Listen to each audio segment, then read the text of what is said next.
நம்ம என்ன செய்ய போகிறோம்னா ஃப்ரெஞ்ச் ஃப்ரை தான் செய்ய போகிறோம். ஃபஸ்ட்டு உருளைக்கிழங்கு நல்லா சீவி எடுத்துக்கலாம். உருளைக்கிழங்கு கட் பண்ணிக்கலாம்.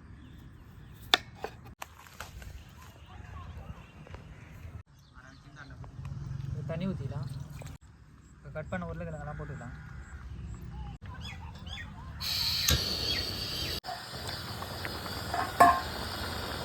உருளைக்கிழங்கு வந்துச்சு, உருளைக்கிழங்கு எடுத்துடலாம். ரெடி ஆகிடுச்சு.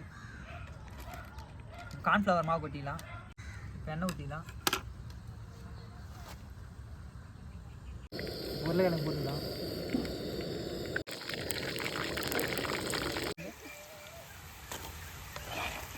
சால்ட்டு சேர்த்துக்கலாம்.